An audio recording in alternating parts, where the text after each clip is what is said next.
The RV Show USA is brought to you by Rockwood, building better RVs, making smarter RVs. Tell everybody what makes Wandering Weekends, your YouTube channel, kind of special and different from many of the other RVing channels. You want that one? So we're live. We can't rehearse it. Well, I think the biggest thing is probably that we're actually just. We are not full-timers. We're not even part-timers. By that, I mean seasonal. We just go out on the weekends, and every once in a while we'll get a fall break or a spring break. But for the most part, we're weekenders, and that kind of makes us different. We have full-time jobs. We have a house to take care of. We have two babies that we love to take RVing. So we're like a lot of folks out there RVing. I think that what sets us apart from a lot of YouTube channels anyway. We've got Richard from Texas. Let's go ahead and take that one, see if you can hear this one. Hey, Cory and Brooke, this is Richard Givens from McAllen, Texas. I've been watching your Wandering Weekends show for about 3 years now since we got our little 20-foot trailer. Don't really have a question. It's just want to call in and say how much my wife and I both have enjoyed your videos and your how-tos and tricks and helpful hints and the places that you visit. I think RVing is somewhat like having your first child. You get a lot of information from a lot of people, but some things you just have to find out on your own. So anyhow, that was my statement. Have a good day, and we'll be watching for you soon. Tell me you heard that one. Did you guys hear that one? I heard that one loud and clear. And he is. Richard, thank you so much. We look forward to RVing in Texas sometime.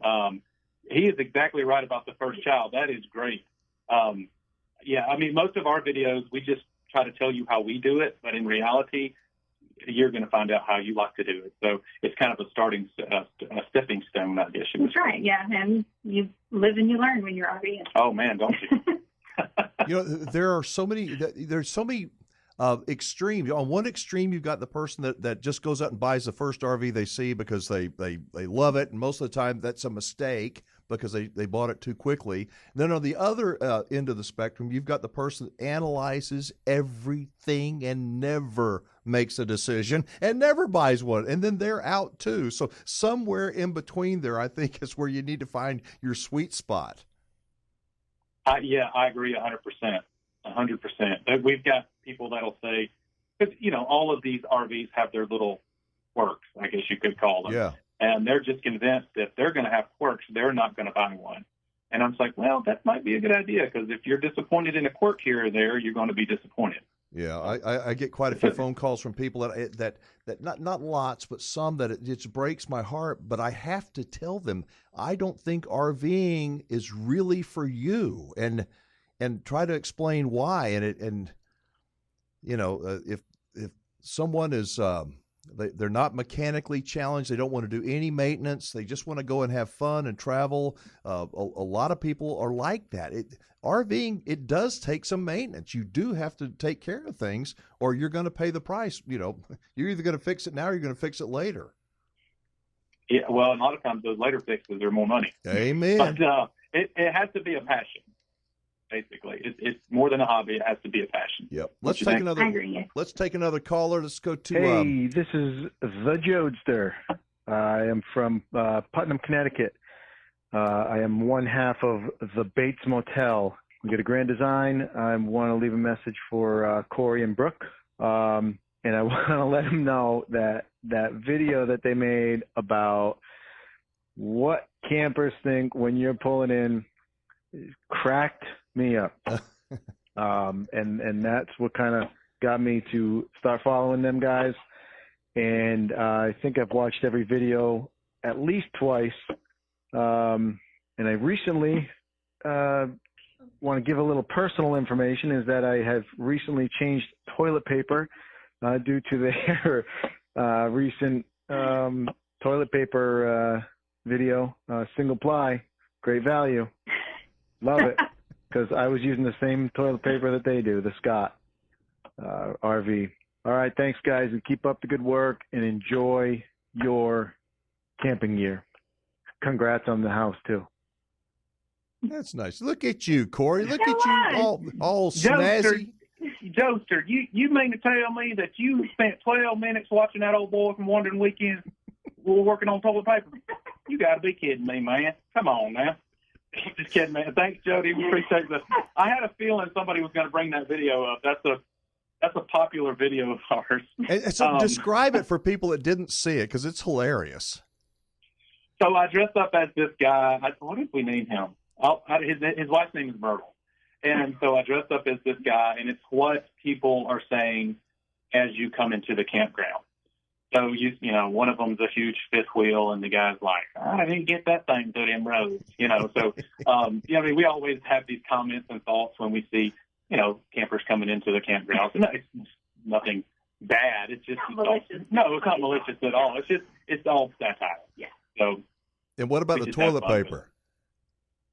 The toilet paper video, I guess that's our probably most popular video. We actually tested, I guess the net video was about 6 or 8 different toilet paper brands, some of them RV brand and some of them just regular septic safe. And the one from Walmart actually ended up winning.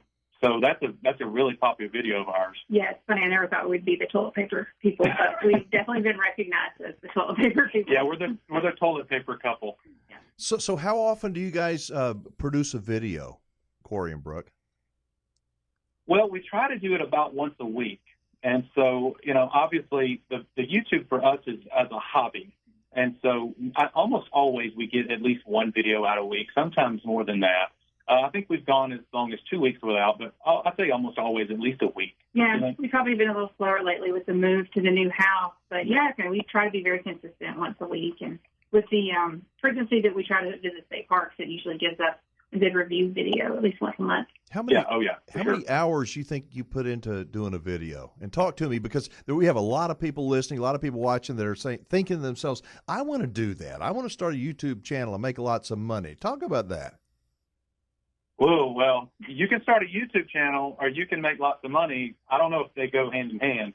But, yeah, so we don't spend nearly as much time as a lot of what I would call the big boys, keep your daydreams, stuff like that. They put out professional quality production. Yeah, they're taking shot after shot after shot. They're spending, I think Mark at one time said he spends almost 60 hours a week per video. Wow. We just don't have that time. Yeah. And so we have full-time jobs, 2 kids, like we mentioned before, and we try to go camping. And so I'll probably spend about 3 or 4 hours a week. I would say 4 at most. Yeah, I feel like you've got it down to a fine art. Yeah. So, and I think we actually like the fact that it's just me with very little editing and just in your face. Hey, here it is. You know, you may need this, you may not, but this was my experience. I hope it can help. Sometimes I think that that the less effects, the less fancy you go, the more it's enjoyed by people. It's authentic, it's real. If you don't like it, well, I'm sorry. This is who we are, and I think that that's the appeal to Wandering Weekends and to both of you guys. And I'm telling you, I don't know what his name is, but you got a little ham at the house. You put on that video. Tell me about him. That's our son Beckett. He is 4. We have locked them away because they are hams. They would be in here taking over for us. But, you know, they're downstairs watching the movie. But, yeah, he's 4. And we had some folks here helping us paint today, and he was their boss, basically. He was in there telling them what to do. Not exactly what, but he was funny. He goes, tell me to go be their boss. I'm like, no, you don't need to be their boss. He walked into the pantry. He said, hey, can I get you anything? Can I fix you something to eat? Oh, really? Oh, yeah, he's a ham bone for sure. That's the Southern hospitality. Yeah, I guess so. Yeah, he's very hospitable. All right, listen, we got another couple of calls. Let's go ahead and go to, I guess, Jeff and Tina. Hi, this is Jeff and Tina Arnold calling for Cory and Brooke with Wandering Weekend. We are from Vero Beach, Florida, and we would like to ask the following question. We just purchased a 37-foot travel trailer, and our question is, what are the pros and cons of using a trailer cover when storing? And do you use a cover? And if so, what brands do you find to be the most reliable? Okay. Jess, I think that's, or Tina, thank you. I appreciate that. We do not cover our travel trailer. And the reason being is we're not under trees. We do get periodic rains here. I don't want to trap any of that moisture under the cover, but that's not how everyone should do it by any means. That's just our particular situation. You're right. There are several pros and several cons to covers. Covers are a huge pain. They can, if they get loose, they can damage your rig, but at the same time, they protect you from sun. So, but we don't cover ours. I have seen covers. There's a couple of popular covers that one of our Facebook groups really recommends. I think ADCO is one of them, and maybe PermaPro or PermPro or something like that. So I would look those up, but no, we don't cover ours just because in our situation, I don't feel like we need one. I would rather it get rained on and then be able to dry as quickly as it can. I think the humidity in places that are, along the Texas Gulf Coast, over in Georgia, where y'all get real high humidity, it can become just a trap for that. It can, if you got anything inside your RV, it can start smelling and stinking, and it's hard to get that smell out. Well, what we do is we actually use more than enough damp rid. We load up with damp rid inside the RV. And, another thing in Florida, you guys have those fronts. We're coming into hurricane season. Those covers have to really be strapped down. So it's something to think about. I'm sorry I'm giving you a vague answer on that because, like I said, everyone's a little bit different. But, we don't cover ours. Do you keep yours under a carport, a shed or anything? Or No, we don't. It's blocked about half of the day from the sun, from some trees to the side, so we don't get any tree sap. But no, we don't cover it. I just make sure to check my seals, make sure to check my roof about twice a year. So far, so good. We're 3 years into this particular unit, and our seals are still soft. We haven't had any separations. I have taken a Turnabond tape and taped the cap and the rear seals, but that's all that I've done. Anything special that I've done, just make sure to keep an eye on it. It wasn't because we had issues. No, it wasn't because it was a preventative measure. That was it. That Eternabond is magic, isn't it? It's good stuff. Holy cow. We had a little kiddie pool that we had at a birthday party, and it poked a hole. It had a hole poked in it. And under the water, I just took a piece of Eternabond and slapped it, and it sealed it under the water. That thing, you're right, it's magic.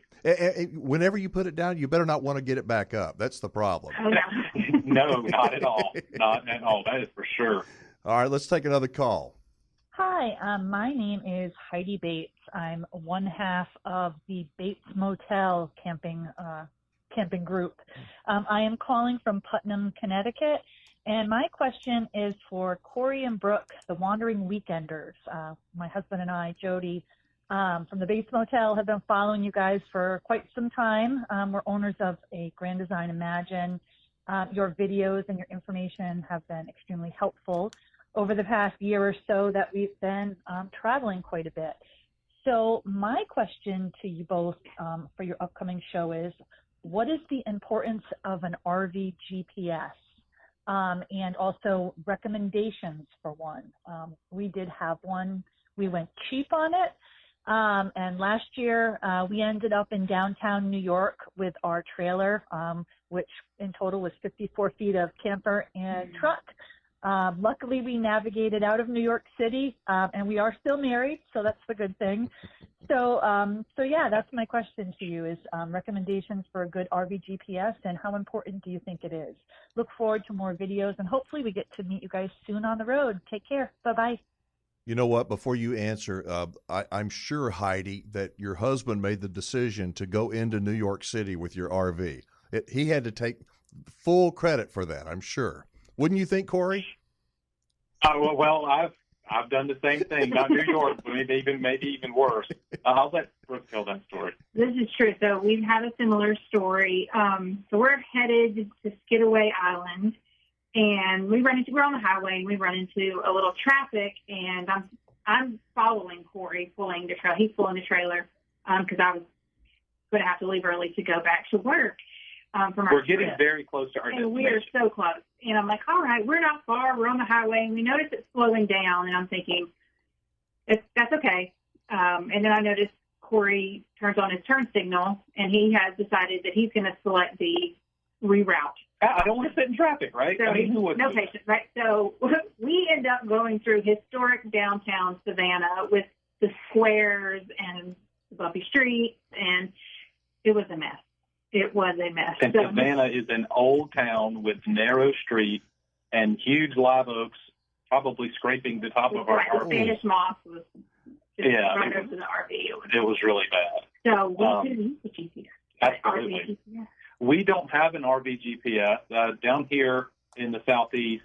It's not needed quite as much, I don't think. I think in the northeast with the tunnels and the more congested roads, it probably is a better idea, especially the tunnels and the overpasses.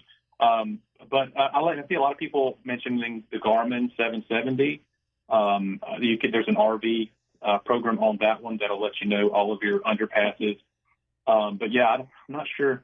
I would hope it would get you out of the city. Seriously, what do you use? You're just the map on your iPhone, or? No, we just use Google Maps right now. Yeah. But we don't really ever have an issue. That's one thing about having a travel trailer too is we're only like 11 and a half feet tall. So the fifth wheelers are 13 some odd feet tall. There's not very many underpasses we can't handle. So we don't worry about that quite as much. But the whole going through the city, that was the problem. I think the one thing we just try to be really careful of is the railroad tracks. We live not far from railroad tracks that seem to be between us and whatever park we're going to. So. Yeah, we always have to keep a close eye on that to see how steep they are. All right, so we could go on and on with lots more phone calls, but we're going to try to wrap this thing up. What are the plans for Wandering Weekends after you get your house straight? Tell us about your house and what you're doing right now and why you've got a little bit of a lull in getting your next video out. Well, we're still living out of a few boxes. We're having the interior painted right now, so we're not even using our kitchen today. So we're just still settling in, making it our own. We moved in early May, and we're working from home, which is new for us. And the kids are home, so it just is a whole new level of chaos. Right, and I don't think we'll hit a lull. I think our last video was a few days ago. Really? But yeah, we should. Well, actually, you know what? That was the promo video for this. So yeah, maybe we are hitting a lull. Maybe, I've actually got a review I have to do, so we should be able to. That should be on the next few days for sure. And then we've got some good products coming into review, so that should be a lot of fun. But yeah, we're just going to we'll keep putting the videos out, which we've got. All of our camping plans so far have been okay. Georgia did not close their state park, so we were able to keep those reservations. And everyone acted well. Everyone behaved. We did have to change some reservations because our COE park that we were going to, they closed. It was non-COVID related. It was maintenance related, actually. But we still got a reservation for that weekend. But, yeah, so far so good, and we're grateful for that. Are y'all going out on Memorial Day weekend this weekend or staying close to the house and working? We are going to the lake. So that's we keep a boat at my family member's house. And so it's about 40 minutes away. And so when we're not RVing and it's pretty during the summer, we just take day trips over to the lake. And so we'll do that, and we'll let the Memorial Day crazies have the campgrounds. There's going to be a lot of us out there, I'll guarantee you. Listen. Oh, boy. No, it's a good time now. Don't get me wrong. Yeah, we'll be out there the weekend after. But we are. Yeah. We try to avoid the crowds on holiday weekends if we can. Yeah. All right. Well, listen, thanks so much for spending some time with us. Thank you for what you do, because I think that you inspire so many people. You know, not everybody wants to live or can live full-time in an RV. And I think you guys, I don't know how you balance and do everything that you do, being part-timers, being full-time parents, full-time careers, and you love RVing as much as you do, but you do a great job, and I think you're an inspiration for many. So I wish you the best. Well, Alan, thank you so much for having us. We've enjoyed this. This is our first live stream. Yeah. So we've really enjoyed it. We'll have to do it more often. And we enjoyed the questions. So thank you so much. And thank y'all for calling in. That's awesome to us. That's so humbling to us that somebody would call in and talk to us. So we're so appreciative. People love you, and they love that little boy at the end of that video, the one that said, "I'm going to get you." We'll get him up here next time. All right. Well, thanks so much, and we'll talk to you again. Happy Memorial Day weekend to you. You too, guys. Y'all, you guys stay safe. All right. Adios. All right, folks, as a reminder, you can check them out at Wandering Weekends. wanderingweekends.com or on YouTube. Go to Wandering Weekends and subscribe to their channel. Cory and Brooke do a great job. This is our live stream. We're going to close it out here. We do it every single Wednesday starting at 7 p.m. Central Time. And we will start out by giving 5 prizes away every single week during the live stream. But the way that you win is you have to receive our notifications by way of Facebook Messenger. So go to Facebook Messenger, and actually, if you just make a comment here underneath the in this video, you should trigger what's called the bot, and then you can subscribe to receive the notifications. It'll take you about 10 seconds, maybe 15 seconds to do. You do it one time, and then listen for your name to be called. I think did we pick 5? Did we pick 5 winners today? And I think we tagged each of those 5 winners. You've got 1 week to go ahead and claim your prize. All you have to do is send us a message, call our 24-hour voicemail, or send us a DM or a PM or an AM, PM, whatever you. Just contact us and let us know where we can send your prize. And you can post that, like I said, give us a private message. That's going to wrap it up for another week. Thank you to PPL Motorhomes, to Cheyenne Camping Center, to RV Station, and to you for being a part of the RV Show USA family and growing community of people who love to get outdoors and make some memories together. We do appreciate you. Until next time, I'm Alan Warren, the RV Wingman, reminding you, be safe, have fun, play nice, and don't leave your good manners at home. So long, everybody.